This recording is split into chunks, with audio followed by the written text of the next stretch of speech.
বর্তমানে ইংরেজি যে মাস চলছে এর নাম হচ্ছে ডিসেম্বর মাস।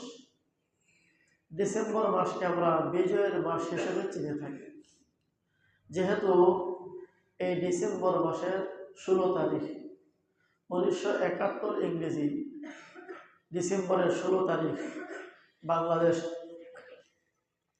বিজয় অর্জন করেছিল। এই ছোট্ট ভূখণ্ড একটা স্বাধীন পতাকা, একটা স্বাধীন মানচিত্র অর্জন করতে পেরেছিল।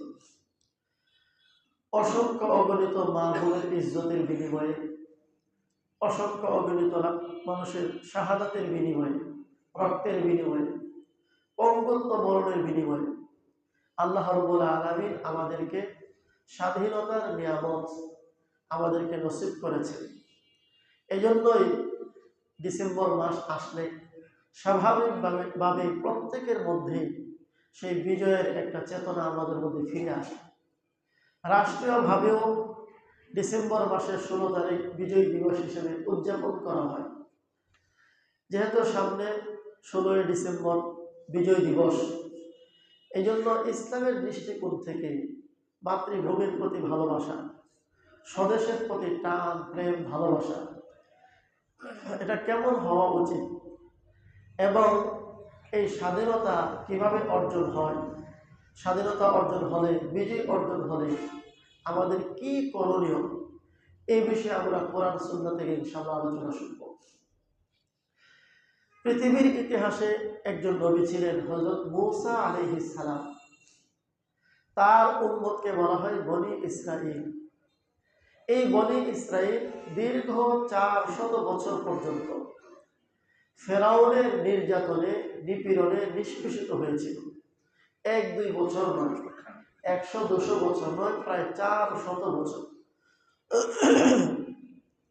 কি পরিমাণ নির্যাতন তাদের উপর হয়েছিল, কি পরিমাণ জুলুম তাদের উপর হয়েছিল, কোরআন কারীম তার চিত্রায়ন করেছে। ফেরাউন মিশরের যে প্রধান হয়, সর্বোচ্চ পদের অধিকারী হয়, তাকে ফেরাউন বলা হয়। ফেরাউন কোন নির্দিষ্ট ব্যক্তির নাম নয়, যেমন আব্দুর রহমান, আব্দুল করিম, এটা নির্দিষ্ট ব্যক্তির নাম। ফেরাউন কিন্তু এমন নাম নয়। বাংলাদেশের সর্বোচ্চ পদে যিনি থাকেন তাকে বলা হয় প্রধানমন্ত্রী, কোন কোন দেশে বলা হয় প্রেসিডেন্ট, প্রাইম মিনিস্টার, এরকম কোন কোন দেশে বলা হয় বাদশাহ, মালিক। যে দেশে যাই বলা হোক না কেন, মিশরের সর্বোচ্চ পদে যিনি আসীন হতেন তাকে বলা হতো ফেরাউন। এই ফেরাউন কর্তৃক প্রায় 400 বছর পর্যন্ত নবীগণের বংশ বনি ইসরায়েলের উপরে এমন কোন জুলুম অত্যাচার নাই যা করা হয়নি। কারণ কি ছিল?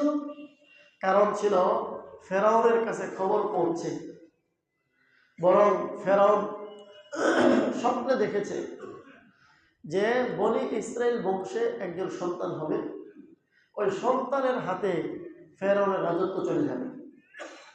এই স্বপ্ন দেখার পর ফেরাউন বনি ইসরায়েল বংশের মধ্যে সর্বপ্রথম জন্ম নিয়ন্ত্রণ আইন চালু করে।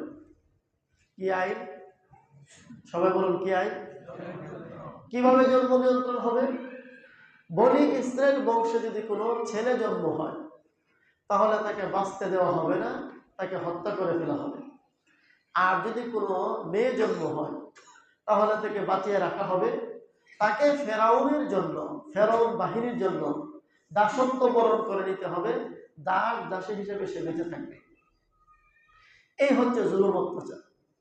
কোরআন কারীম এই জুলুম অত্যাচারের বিবরণ বিভিন্ন আয়াতের মধ্যে দিয়েছেন। আপনারা লক্ষ্য করলে দেখবেন, যারা কোরআন কারীম পড়েন মোটামুটি ভাবে, পুরো কোরআনের জায়গায় জায়গায় হযরত মূসার আলোচনা আর ফেরাউনের আলোচনা আল্লাহ তাআলা করেছেন।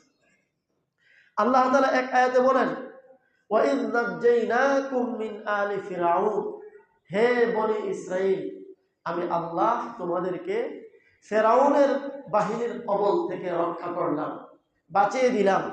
ইয়াসুমুনাকুম সুআল আযাব, তারা তোমাদেরকে ভীষণ রকমের জ্বালাতন করত, শাস্তি দিত, নির্যাতন করত। কি নির্যাতন? ইউযাব্বিহুনা আবনাআকুম, তোমাদের ছেলে সন্তানগুলোকে তারা জবাই করত। ওয়ায়াস্তাহয়ুনা নিসাআকুম, আর তোমাদের কন্যাগুলোকে তারা বাঁচিয়ে রাখতো। তোমাদের কন্যাদেরকে যে বাঁচিয়ে রাখতো, এটা কাদের স্বার্থে? তাদের নিজেদেরই স্বার্থে। এইভাবে যখন জুলুম চলল একাধারে প্রায় 400 বছর পর, বলুন তো জুলুমেরও একটা শেষ আছে না নাই? দুনিয়াতে যত বড় জালেমই হোক না কেন, আল্লাহ তাআলার স্বভাব হচ্ছে আল্লাহ তাআলা ছাড় দেন, ছেড়ে দেন না। কোরআন কারিমে বিভিন্ন আয়াতে আল্লাহ তাআলা এই কথা বলেছেন। অনেক সময় আমরা নিরাশ হয়ে যাই, হতাশ হয়ে যাই, এত জুলুম হচ্ছে, আল্লাহ তাআলা দেখেন না, আল্লাহ তাআলা ধরেন না, এরকম আমরা হতাশা অনুভব করি। আল্লাহ তাআলার একটা মেয়াদ থাকে, ওই মেয়াদ যখন সে উত্তীর্ণ হয় তখন আল্লাহ তাআলা পাকড়াও করেন। আর আল্লাহ যখন পাকড়াও করেন তখন আর কেউ তাকে বাঁচাতে পারে না। আল্লাহ এক আয়াতে বলেন, ওয়ালা তাহসাবান্নাল্লাহা গাফিলান আম্মা ইয়ামালুজ যালিমুন। জালেমরা যা করে, হে নবী আপনি মনে করেন না, হে দুনিয়ার মানুষ তোমরা মনে করিও না জালেমদের জুলুম সম্পর্কে আল্লাহ তাআলা অবগত নন, তিনি বেখবর আছেন, বিষয়টা এমন নয়। বরং ইন্নামা ইউআখিরুহুম, তিনি তাদেরকে ছাড় দিচ্ছেন, ঢিল দিচ্ছেন, একদিন আসবে আল্লাহ তাআলা তাদেরকে পাকড়াও করবেন। এই আয়াতে আল্লাহ তাআলা ইঙ্গিত দিচ্ছেন প্রত্যেক জুলুমের কোনো না কোনো একদিন অবসান ঘটেই ঘটে। আল্লাহ আরেক আয়াতে বলেন, ইন্না বাতশা রাব্বিকা লাশাদীদ, আল্লাহর পাকড়াও বড় শক্ত, কঠিন। যখন তিনি ধরে ফেলেন তখন আর তার কোনো নিস্তার থাকে না। তাহলে ফেরাউনের এই জুলুম এক পর্যায়ে যখন সীমা লঙ্ঘন করলো, আল্লাহ তাআলা চাইলেন ফেরাউনকে ধ্বংস করবেন, আর বনি ইসরায়েলকে ফেরাউনের কবল থেকে, ফেরাউনের জুলুম অত্যাচার থেকে আল্লাহ তাআলা স্বাধীনতা দিবেন এবং বনি ইসরায়েলকে ফেরাউনের উপর আল্লাহ বিজয় দিবেন। এটা আল্লাহ তাআলা সিদ্ধান্ত হলো। এবার আল্লাহ তাআলা হযরত মূসা আলাইহিস সালামকে পাঠালেন। মূসা আলাইহিস সালামকে আল্লাহ তাআলা হুকুম দিলেন, ফেরাউনের দেশ মিশর, এই মিশর থেকে তুমি তোমার বনি ইসরায়েলকে নিয়ে রাতের অন্ধকারে মিশর ছেড়ে অন্যত্র চলে যাও। কোথায় যাব? সিরিয়ায় চলে যাও। হযরত মূসা আলাইহিস সালাম তার বাহিনীকে বললেন, আল্লাহর হুকুম হয়েছে মিশর ছেড়ে দেওয়ার জন্য, চলো আমরা রাতের অন্ধকারে মিশর ছেড়ে সিরিয়ার দিকে চলে যাই। তারা যাত্রা শুরু করলো। ফেরাউনের খবর হয়ে গেল যে আমাদের যে দুশমন, যাদের উপর জুলুম অত্যাচার করছি, তারা আমাদের দেশ ছেড়ে পালিয়ে যাচ্ছে। ফেরাউন তার 8 লক্ষ সৈন্যবাহিনী প্রস্তুত করে হযরত মূসা এবং বনি ইসরায়েল পেছনে ধাওয়া করল। সামনে বাহরে কুলজুম, লোহিত সাগর। এই লোহিত সাগর পাড়ি দিয়ে হযরত মূসা আলাইহিস সালাম মিশর ছেড়ে আরেক দেশে চলে যাবে। সামনে সমুদ্র, পিছনে ফেরাউন। এবার হযরত মূসা আলাইহিস সালামের সাথে 6 লক্ষ বনি ইসরায়েল। বনি ইসরায়েল লোকেরা কয়, মূসা এখন আমাদের কি হবে? যেদার দেখাতাহু উদার তুহি তু হে। হযরত মূসা বলেন, টেনশনের কোনো কারণ নাই, তোমরা দেখো সামনে সমুদ্র আর পিছনে বনি ইসরায়েল, পিছনে ফেরাউন, আর আমি দেখি যেদিকে তাকাই সেদিকে আমার মালিক আল্লাহ। বনি ইসরায়েল বলল, ইন্না লামুদরাকুন, আমরা তো ধরা খেয়ে গেলাম, এই সমুদ্র পার হতে পারবো না, আর ফেরাউন তার 8 লক্ষ বাহিনী নিয়ে আমাদেরকে ধাওয়া করছে, এখানে আমরা ধরা পড়ে যাব। হযরত মূসা বলেন, আল্লাহ চিন্তা করো না, ইন্না মা'আ রাব্বি, আমার সাথে আমার রব আছেন, সায়াহদিন, তিনি আমাকে পথ দেখিয়ে সামনে নিয়ে যাবেন। তাহলে মূসা আলাইহিস সালামের আস্থা ভরসা কার উপর? আল্লাহ তাআলা বলেন, হে মূসা এত টেনশন করার প্রয়োজন নেই, তোমার বাহিনীকে আশ্বস্ত করো, তোমার হাতে যে লাঠিটা আছে এই লাঠিটা তো সেই লাঠি যা নিয়ে তিনি তুর পাহাড়ে গিয়েছিলেন আল্লাহর সাথে কথা বলার জন্য। হাতের মধ্যে একটা সাধারণ লাঠি। হযরত মূসা আলাইহিস সালাম তুর পাহাড়ে, আল্লাহ তাআলা প্রশ্ন করলেন, মূসা তোমার হাতে এটা কি? প্রশ্ন এক বাক্য, উত্তর হবে এক শব্দে, সেটা হচ্ছে লাঠি। তিনি এক শব্দ বললেন না, তিনি 4টা বাক্য বললেন। প্রশ্ন কয়টা? একটা। উত্তর হওয়ার দরকার ছিল এক শব্দে, তিনি এক শব্দ না বলে 4টা সেন্টেন্স, 4টা বাক্য বললেন। ওয়ামা তিলকা বিয়ামিনিকা ইয়া মূসা ক্বালা হিয়া আসায় আতাওয়াক্কাউ আলাইহা ওয়া আহুশশু বিহা আলা গনামি ওয়া লিয়া ফিহা মাআরিবু উখরা। আল্লাহ বলেন, হে মূসা, তোমার হাতে এটা কি? মূসা আলাইহিস সালাম সুযোগ পেয়ে বললেন, আমার হাতে এটা লাঠি। আতাওয়াক্কাউ আলাইহা, আমি লাঠির উপরে ভর দিই। ও আহুশশু বিহা আলা গনামি, লাঠি দিয়ে বকরির জন্য পাতা পারি। ওয়ালিয়া ফিহা মাআরিবু উখরা। আল্লাহ কথা কি বেশি হয়ে গেছে গা? আপনি অনুমতি দিলে আরো কিছু কমু, এই লাঠির আরো কাজ আছে। ডরে ভয়ে আর কইলাম না, বাপ খানাইলো এমন। কারণ 2-3 কথা তো কয়ে ফেলাইছে অনুমতি ছাড়াই। আল্লাহ যদি ধমক দেন, এই মূসা এত কথা বলে কেন, চুপ করো, তোমার জিজ্ঞাসা করলাম হাতে কি, তুমি বলবা লাঠি, এত কথা বলে না। হযরত মূসা ভয় পাইলেন, সেই দিকে থেমে গেলেন। যাই হোক, আল্লাহ বলেন, তুমি তো ভাবছো তোমার হাতে এটা লাঠি, একটু ফেলে দাও, দেখো লাঠি কি হয়। قال ألقها يا موسى فألقاها فإذا هي حية تسعى। হযরত মূসা আলাইহিস সালাম লাঠি ফেলে দিলেন, সাথে সাথে বিরাট সাপ হয়ে গেল এবং সাপ হয়ে দৌড়াদৌড়ি শুরু করলো। মূসা আলাইহিস সালাম তিনি আল্লাহর পয়গম্বর ছিলেন ঠিক, কিন্তু মানুষও তো ছিলেন। মানুষ মাত্রই সাপ দেখলে ভয় পায়। সেই হিসেবে মূসা আলাইহিস সালামের মধ্যে একটা ভয় চলে আসলো, এটা মানবতা সুলভ ভয়। আল্লাহ তাআলা বলেন, লা তাখাফ, মূসা ভয় পায় না, সানুঈদুহা সিরাতাহাল উলা, এটাকে হাত দিয়ে ধরো, আমি আল্লাহ এই সাপকে আবার লাঠিতে পরিণত করে দেব। এবার মূসা আলাইহিস সালাম ধরলেন, সাপ কি হয়ে গেল? লাঠি। এই লাঠিকে আল্লাহ তাআলা এবার বললেন, তুমি তো বলেছিলা এই লাঠির আরো কাজ আছে, কিন্তু আমি আল্লাহ দেখাবো আরো কি কি কাজ আছে। এই লাঠি দিয়ে সামনে যে লোহিত সাগর আছে, এই লোহিত সাগরের পানিতে আঘাত করো, আঘাত করতে দেরি হবে, আমি আল্লাহ সমুদ্রের পানিকে থামিয়ে দিয়ে এখানে হাইওয়ে রোড তৈরি করতে দেরি করব না। এবার তিনি আঘাত করলেন, সাথে সাথে একটা দুটা না 12টা রাস্তা তৈরি হয়ে গেল। এর কারণও একটা অদ্ভুত কারণ, বনে ইসরায়েলের প্রায় 6 লক্ষ মানুষ। এই 6 লক্ষ মানুষের 12টা বংশ ছিল, এক বংশের না, 12 বংশের। এটার পিছনের ইতিহাস হচ্ছে এমন, হযরত ইয়াকুব আলাইহিস সালামের 12 জন সন্তান ছিল। কয়জন? আমরা একজন সন্তানের নাম জানি, ইনি হচ্ছেন ইউসুফ। আরেক সন্তান ছিল বিনিয়ামিন। এই 2 জনের নাম মোটামুটি অনেকে জানে। আরো 10 জন ছিল, মোট কয়জন? এই 12 জনের বংশ হচ্ছে বনি ইসরাইল। এইভাবে হযরত মূসা আলাইহিস সালামের জমানায় বনি ইসরাইলের সংখ্যা 6 লক্ষের অধিক। 6 লক্ষের অধিক 12 ভাই থেকে হয়েছে, এই জন্য 12টা বংশ। এদের পরস্পরের দ্বন্দ্ব, ইখতিলাফ, মতানৈক্য ছিল মারাত্মক পর্যায়ে। এই জন্য আল্লাহ তাআলা এরা এক রাস্তা দিয়ে যেন না চলতে হয়, 12টা রাস্তা করে দিলেন। তারা এই 12 রাস্তা অতিক্রম করে ওই পাশে চলে গেল। কে নিয়ে গেছেন? কে নিয়ে গেছেন? আল্লাহ। ওই দিক দিয়ে ফেরাউন আসতেছে তার 8 লক্ষ বাহিনী নিয়ে। বনে ইসরায়েল সমুদ্র পার হয়ে গেছে, ঠিক আছে, রাস্তাগুলো এখনো ঠিকই আছে। এখন ফেরাউন বাহিনী যে আসতেছে, বনে ইসরায়েল নদী পার হয়ে ওই পাশে গিয়ে পিছনে তাকায় দেখে ফেরাউন তো আসতেই আছে আর রাস্তাও তো ঠিকই আছে। তারা ভাবছিল যেহেতু আল্লাহ তাআলা আমাদের জন্য রাস্তা বানিয়েছেন, আমরা পার হয়ে চলে আসলে রাস্তা আর থাকবে না, ফেরাউনও আসতে পারবে না, আমরা বেঁচে যাব। কিন্তু দেখা গেল না, রাস্তা তো রাস্তার জায়গায় আছে।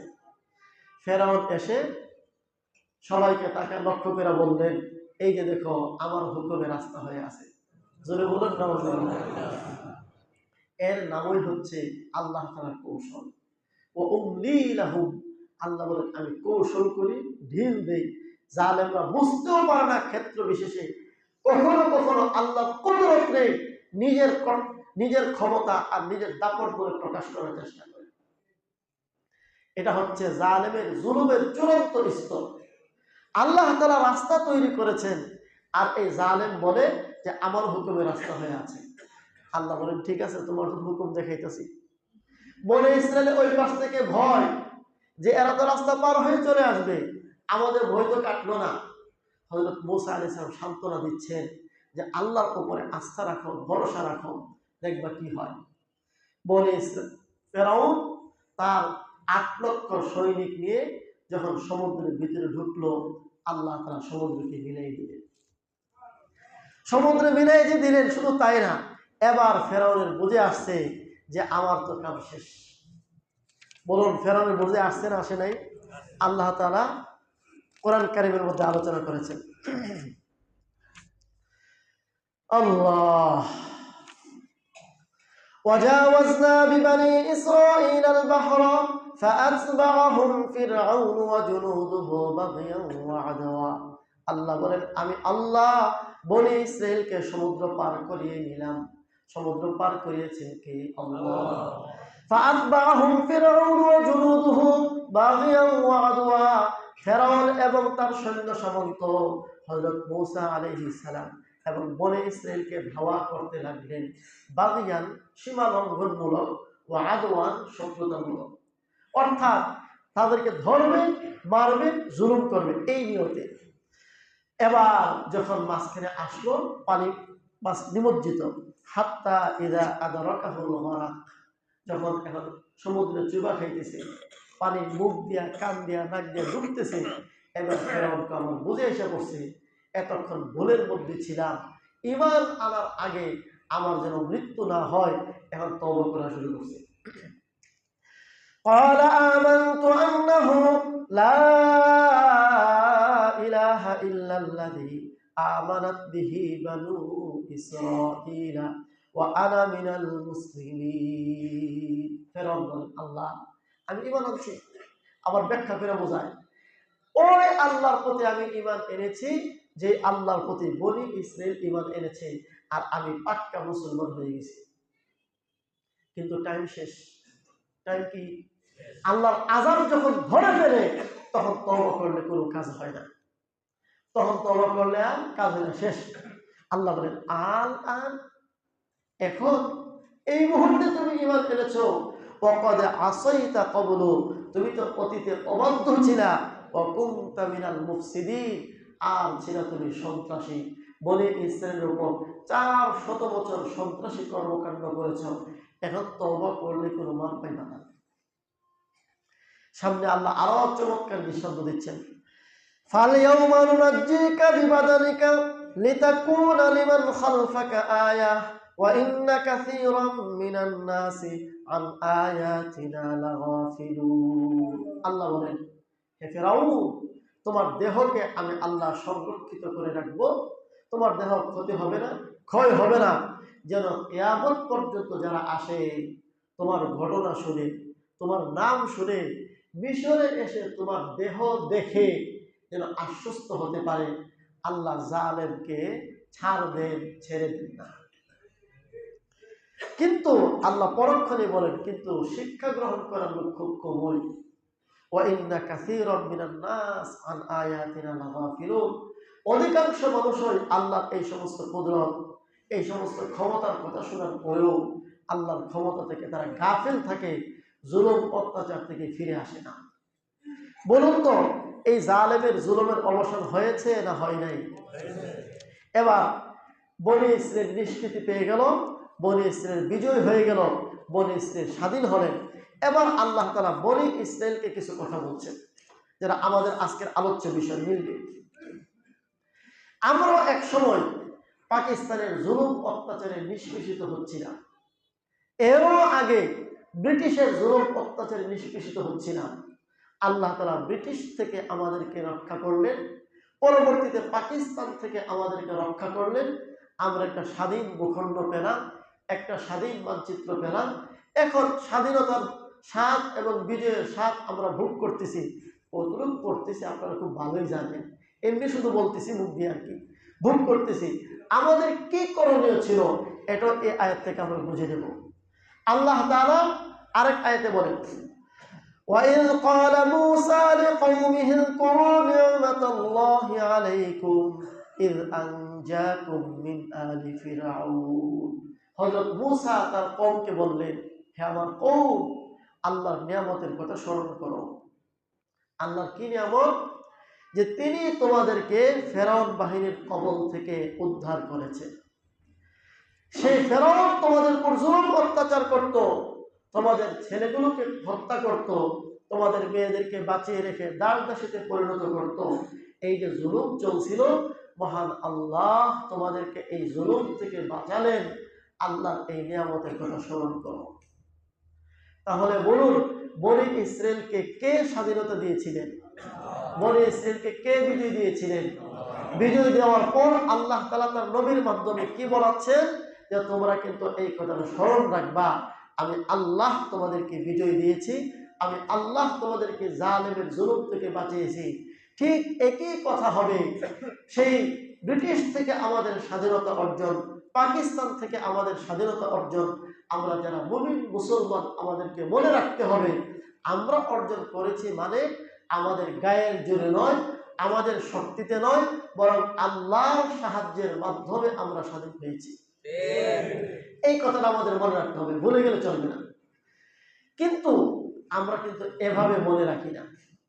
আমরা যখন বলি তখন নিজের কথাই বেশি বলি, নিজের নেতার কথাই বেশি বলি, নিজের দলের কথাই বেশি বলি। যদি আল্লাহ না চাইতেন এই ছোট্ট বাংলাদেশ পশ্চিমকালেও পাকিস্তান থেকে স্বাধীন হতে পারত না।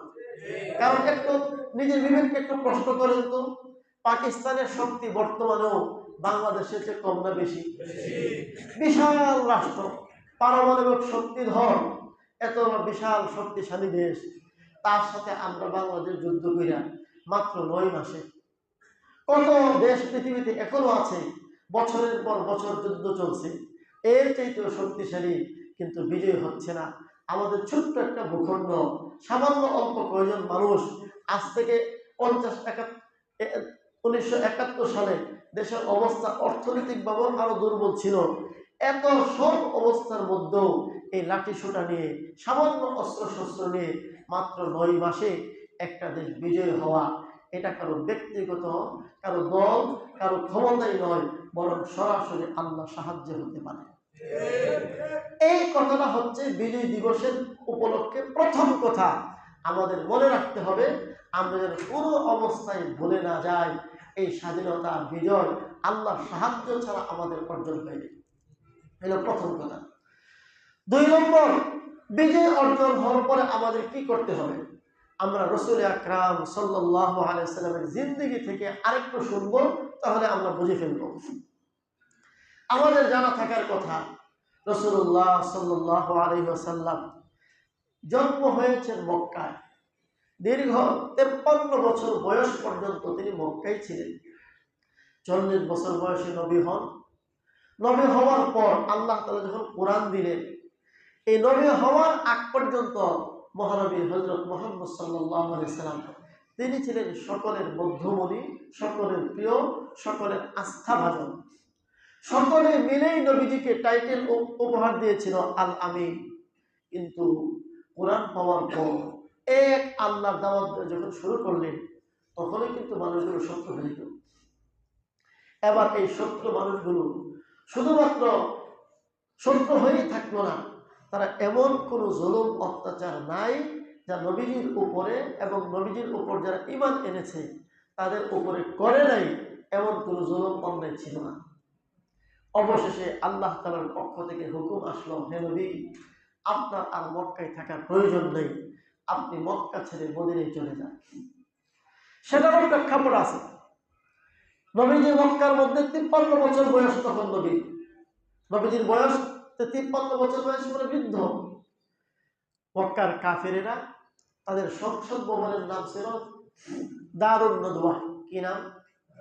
দারুন নদওয়া। দারুন নদওয়ায় বসে হুজুর সাল্লাল্লাহু আলাইহি ওয়াসাল্লাম তখনও মক্কায় বিদ্যমান।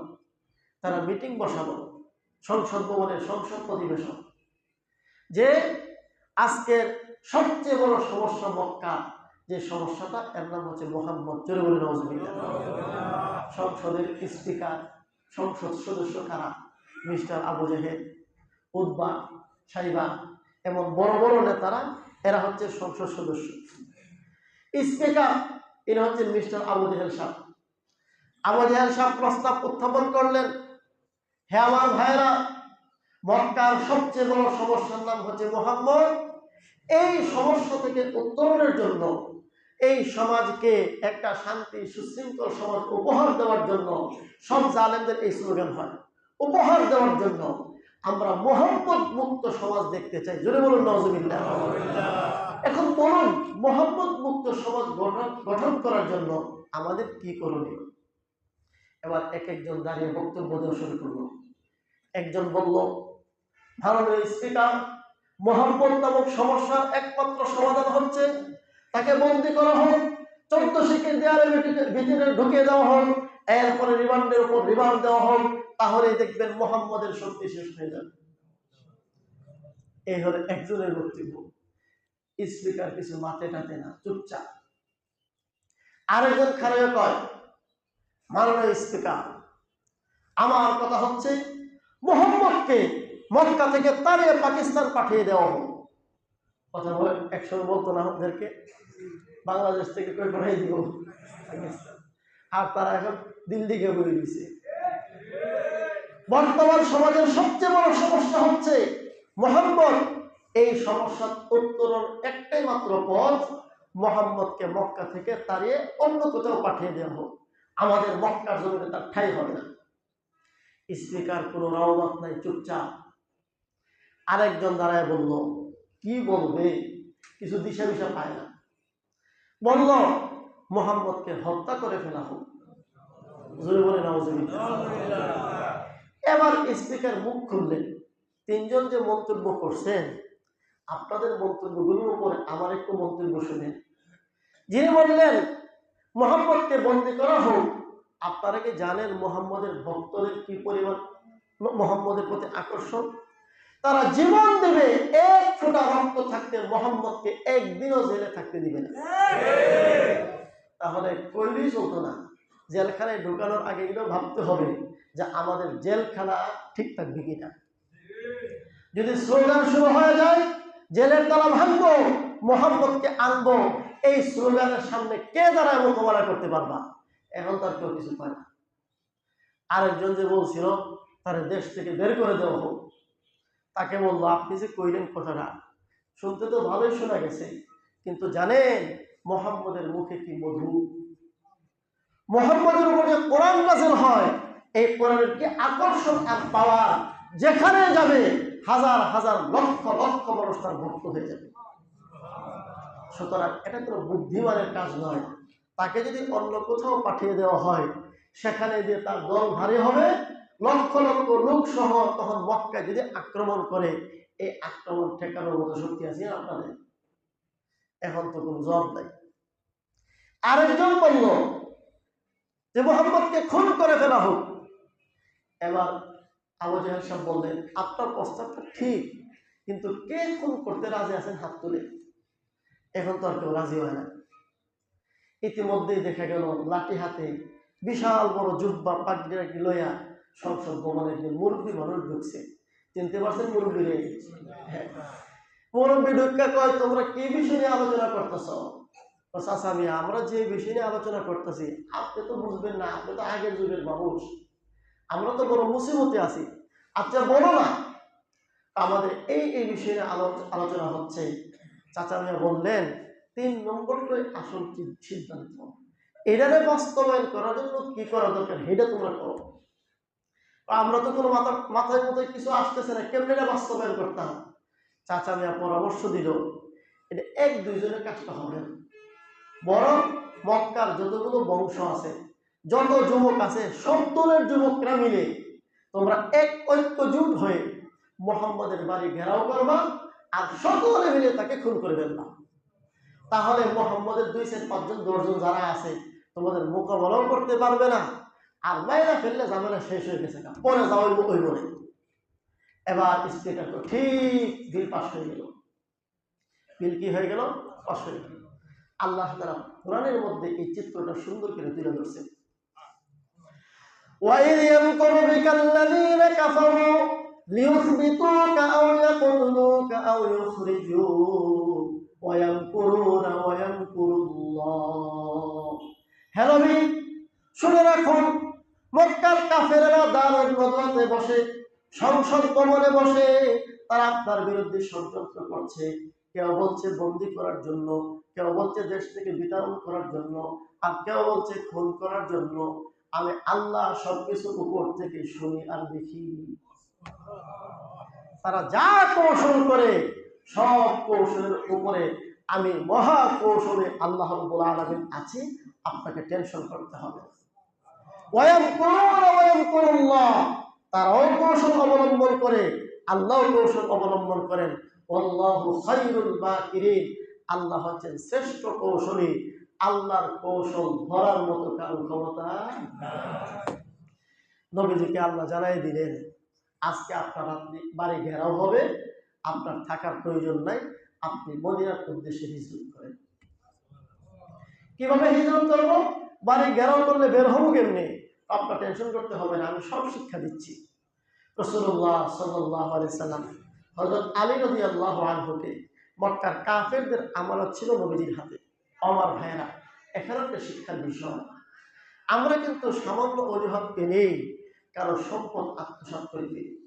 চিন্তা করে দেখুন, নবীজির জানের দুশ্মন মক্কার সব কাফেরেরা নবীজির দুশ্মন, খুন করার জন্য তারা ওটা করে লেগে আছে। এই অবস্থার মধ্যে মক্কার কাফেরদের অর্থ সম্পদ নবীর কাছে আমানত। নবীজি একটা ব্যাংক, কথার কথা, এই সম্পদগুলো চাইলে নবীজি নিয়েই পালাতে পারতেন। কিন্তু পরক্ষণে কি হবে এটাই সিদ্ধান্ত হবে, মুহাম্মদ কিসের নবী, মানুষের টেহারে হয়ে গেছে। কথা বলেন ঠিক না? ঠিক। নবীজি সমস্ত অর্থগুলো হযরত আলীকে বুঝিয়ে দিলেন আর বললেন, আলী তুমি আমার বিছানায় শুয়ে থাকো। নবীজি আল্লাহর হুকুম পেলেন, রাতের অন্ধকারে ঘর থেকে দরজা খুললেন। স্বাভাবিকভাবে কাফেররা কিন্তু চতুর্দিকে ঘেরাও করা। নবীজি সূরা ইয়াসিন পড়া শুরু করলেন। আল্লাহ বলেন, ওয়াজআলনা মিন বাইনি আইদিহিম সাদ্দান ওয়া মিন খালফিহিম সাদ্দান ফাআগশাইনাহুম ফাহুম লা ইউবসিরুন। আল্লাহ বলেন, নবীজির মাঝে আর কাফেরদের মাঝে আমি আল্লাহ একটা অদৃশ্য, দৃশ্যমান নয়, অদৃশ্য একটা আড়াল তৈরি করে রেখেছি। এই আড়ালের কারণে কাফেরেরা মুহাম্মদ সাল্লাল্লাহু আলাইহি ওয়াসাল্লামকে দেখতে সক্ষম হয়নি। আল্লাহ সূরা বনী ইসরাঈল এক আয়াতের মধ্যে বলেন, وَإِذَا قَرَأْتَ الْقُرْآنَ جَعَلْنَا بَيْنَكَ وَبَيْنَ الَّذِينَ لَا يُؤْمِنُونَ بِالْآخِرَةِ حِجَابًا مَسْتُورًا। হে নবী, আপনি যখন কোরআন পাঠ করেন তখন আপনার মাঝে আর কাফেরদের মাঝে আমি আল্লাহ এক অদৃশ্য দেয়াল, অদৃশ্য আড়াল তৈরি করে দেই। এই জন্য বাহ্যিকভাবে কোনো দেয়াল নেই, কিন্তু আমি আল্লাহ অদৃশ্য আড়াল আর দেয়াল থাকার কারণে কাফেররা আপনাকে দেখতে পায় না। অন্য সবাই দেখতে পায়, কাফেররা দেখতে পায় না। এভাবে আল্লাহ নবী হিজরত করে চলে গেলেন। বলুন তো, স্বাভাবিক পরিস্থিতিতে গেছেন। নবীজির বয়স তখন কত? 53 বছর। নবীজি ঘর থেকে বের হয়ে কিছু দূর যাওয়ার পরে এখনো মক্কার জমিন আছে। রাতের অন্ধকার, মক্কার এক মুষ্টি মাটি হাতে নিছে। মাতৃভূমির প্রতি মহব্বত আর টান আর ভালোবাসা কাকে বলে? নবীজির যেন কলিজাতে রক্তক্ষরণ হচ্ছে। মক্কার মাটি ছেড়ে যেতে মন চাচ্ছে না। এখানে জন্ম, এখানে বেড়ে ওঠা, 53টা বছর এখানে কাটলো, এখানে আল্লাহর ঘর আছে, এই সব কিছু রেখে কিভাবে যায়? প্রত্যেক মানুষের দিলের ভিতরে নিজের মাতৃভূমির প্রতি মহব্বত, যে যত বড় ঈমানদার তার ভিতরে মহব্বত তত বেশি। নবীজি রাতের অন্ধকারে এক মুষ্টি মাটি হাতে নিলেন, নিয়ে মাটির সাথে কথা বলা শুরু করলেন। ও মক্কার মাটি, মনে রাখো তোমার কওম, মক্কার কওমের লোকেরা আমাকে যদি বাধ্য না করতো আমি কোনোদিন মক্কা ছেড়ে অন্য কোথাও যেতাম না। নবীজি আহাজারি করতেছেন, চোখের পানিগুলো ছাড়তেছেন। আল্লাহ রাব্বুল আলামিন আয়াত নাযিল করলেন, ইন্নাল্লাযী ফারাদা আলাইকাল কুরআনা লারাদ্দুকা ইলা মাআদ। হে নবী, আপনি টেনশন করবেন না, আমি আল্লাহ আপনার সাথে ওয়াদা দিচ্ছি, আপনি যে কষ্ট পাচ্ছেন, আপনি মক্কা ছেড়ে যেতে আমি আল্লাহ ওয়াদা দিলাম, আপনি মদিনায় যান, অল্প কয়েকদিনের মধ্যে বিজয়ী বেশে আমি আল্লাহ আপনাকে মক্কায় নিয়ে আসবো। নবীজি হিজরত করে মদিনায় গেলেন। মদিনায় যাওয়ার পরেও কিন্তু মক্কার কাফেররা থেমে থাকে নাই, ওরা ওখানে হামলা করার চেষ্টা করলো। এবার আর তো বসে থাকা যায় না। ইসলাম ধৈর্য সহ্য করে, কিন্তু এক পর্যায়ে মোকাবেলা করারও অনুমতি ইসলামে আছে না নাই? এর নাম জিহাদ। এবার আল্লাহ তাআলা নবীকে বলেন, উযিনা লিল্লাযীনা ইউকাতালুনা বিআন্নাহুম যুলিমু ওয়া ইন্নাল্লাহা আলা নাসরিহিম লাকাদির। হে নবী, যারা জুলুমের শিকার হয়েছে, অত্যাচারিত হয়েছে, নিষ্পেষিত হয়েছে, নিজের ঘর ছাড়তে হয়েছে, মাতৃভূমি ছাড়তে হয়েছে, মক্কা থেকে মদিনায় আসতে হয়েছে, আমি আল্লাহ তাদেরকে সে কাফেরের মোকাবেলা করার অনুমতি দিলাম। আপনারা যদি মোকাবেলায় আগে আসেন, আমি আল্লাহ প্রতিশ্রুতি দিচ্ছি, আমি আল্লাহ আপনাকে সাহায্য করব। বাস শুরু হলো জেহাদ। কয়েকটা জেহাদের পরেই আল্লাহ তাআলা নবীজিকে এমন একটা অবস্থান দান করলেন, মাত্র 8 বছর পর, সব বিস্তারিত বলার সময় নেই, আমার বিজয় দিবসের সাথে মিল রেখে যে কথাগুলো বলা দরকার কতটুকু বলবো। এবার একটু হিসাব মিলান। নবীজি মক্কার মধ্যে 13টা বছর, নবী হওয়ার পর 53 বছর পর্যন্ত 13টা বছর তিনি জুলুম অত্যাচারের সহ্য করেছেন কি করেন নাই? স্বাধীন ছিলেন না পরাধীন ছিলেন? জুলুম অত্যাচার সয়েছেন। মদিনায় গেলেন, সেখানেও হামলা আক্রমণ। এবার আল্লাহ তাআলার ইচ্ছা হলো মুহাম্মদ সাল্লাল্লাহু আলাইহি ওয়াসাল্লামকে বিজয় দিবেন।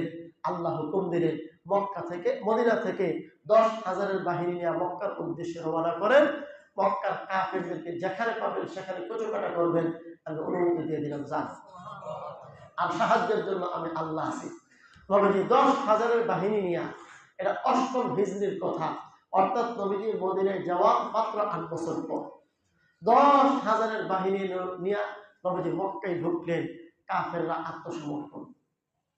নবীজি বললেন, তোমরা যদি আত্মসমর্পণ করো, আমাদের সাথে মোকাবেলায় না আসো, তাহলে আমি ওয়াদা দিচ্ছি তোমাদেরকে হত্যা করা হবে না। নবীজি আসলেন, মক্কা বিজয় হয়ে গেল, কোনো খুন খারাপি ছাড়া, কোনো যুদ্ধ বিগ্রহ ছাড়া। কাবা ঘরের পূর্ব দিকে যে দরজা আছে, এই দরজাটা আমরা যারা হজ করেছি দেখেছি, দরজাটা জমিন থেকে প্রায় 5-6 ফিট উঁচু। এই জায়গার নাম হচ্ছে মুলতাজাম। নবীজি কাবার দরজার মধ্যে দাঁড়ালেন, আর চতুর্দিকে লক্ষ লক্ষ মক্কার কুরাইশের লোকেরা। নবীজি সাল্লাল্লাহু আলাইহি ওয়াসাল্লাম একটা ভূমিকা বললেন, হ্যাঁ আমার কুরাইশ ভাইয়েরা, তোমরা কি মনে করো আজকে আমি কি আচরণ করতে পারি তোমাদের সাথে? আমরা হলে কি বক্তব্য দিতাম? আমরা হলে, আমাদের নেতারা হলে এই বক্তব্য দিত, সংগ্রামী ভাই বন্ধুগণ, এই মক্কার কাফেররা আমাদের উপর এমন কোন জুলুম নাই যা করে নাই। আমাদেরকে আমাদের ঘর থেকে বিতাড়িত করেছে, মাতৃভূমি ছাড়া করেছে, অতএব এখন একটাকেও ছাড় দেওয়া হবে না, সবগুলোকে কচুকাটা করে ফেলো। আমরা এই বক্তব্য দিতাম। নবীজি তখন বললেন, আমি তোমাদের সাথে কেমন আচরণ করতে পারি, তোমরা কি মনে করো? তারা বলল, যদি তুমি আমাদেরকে খুন করার নির্দেশ দাও, এটাও হবে ইনসাফ, কারণ আমরা এক উপযুক্ত। আর যদি ক্ষমা করে দাও, এটা হবে তোমার ইহসান, দয়া, আর তুমি তো রাহমাতুল লিল আলামিন, দয়া করবে, এটাই আমাদের আশা। নবীজি তখন বললেন, তাহলে শুনো, আমার ভাই ইউসুফ আলাইহিস সালামকে তার ভাইয়েরা জুলুম করেছিল, কেনানের কই ফেলে দিয়েছিল, তিনি তার ভাইদেরকে ক্ষমা করে দিয়েছিলেন, আর তিনি তার ভাইদেরকে যা বলেছিলেন আমি তাই বলবো। লা তাসরিবা আলাইকুমুল ইয়াওমা ইয়াগফিরুল্লাহু লাকুম ওয়া হুয়া আরহামুর রাহিমিন। নবীজি বললেন, আজকে তোমাদের বিরুদ্ধে আমার কোনো অভিযোগ নাই। আমি চাই তোমরা নিরাপদে বসবাস করো। আমি তোমাদের সকলকে সাধারণ ক্ষমার ঘোষণা করে দিলাম। রাহমাতুল লিল আলামিন সবাইকে মাফ করে দিলেন। এ হচ্ছে বিজয়।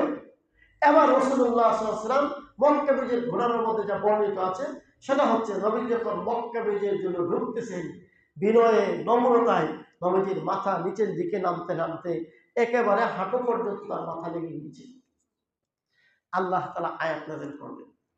আমি যে আয়াতগুলো তেলাওয়াত করেছি, সূরাতুল ফাতহ, সূরাতুন নসর, ইযা জাআ নাসরুল্লাহ, এই সূরাটা তখন নাযিল হয়েছে। আল্লাহ বলেন, ইযা জাআ নাসরুল্লাহি ওয়াল ফাতহ ওয়ারাআইতান নাস ইয়াদখুলুনা ফি দীনিল্লাহি আফওয়াজা।